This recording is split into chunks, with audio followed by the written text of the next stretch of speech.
BRS party అధినేత కేసీఆర్ సంచలన నిర్ణయం తీసుకున్నారు. ఎమ్మెల్సీ కవితను పార్టీ నుంచి సస్పెండ్ చేశారు. ఈ మేరకు ఆ పార్టీ ప్రధాన కార్యదర్శి టి రవీందర్ రావు తెలంగాణ భవన్ లో అధికారిక నోట్ విడుదల చేశారు. పార్టీ హైకమాండ్ ఆదేశాలతో కవితను సస్పెండ్ చేసినట్టు వెల్లడించారు.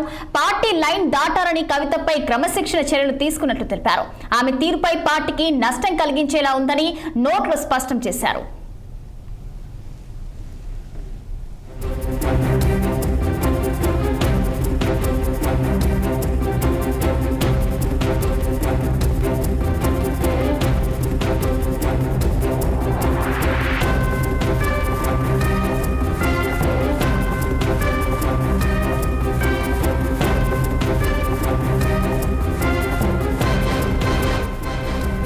పార్టీ పరువు తీసేలా కవిత వ్యవహరిస్తుందన్న క్రమంలో ఆమెను సస్పెండ్ చేయాలంటూ పార్టీ శ్రేణుల నుంచి డిమాండ్ వ్యక్తమవ్వడంతో ముఖ్య నేతలతో కేసీఆర్ సమావేశమై సుదీర్ఘంగా చర్చించారు. పార్టీ వ్యతిరేక వాయిస్ వినిపిస్తున్న కవిత అంశంపై ఉపేక్షిస్తే మరింత నష్టం కలుగుతుందని నేతలు కేసీఆర్ దృష్టికి తీసుకెళ్లినట్లు టాక్ వినబడుతుంది. ఇక కేసీఆర్ ఆదేశాలతో బహిష్కరించాలని వారు నిర్ణయించారు.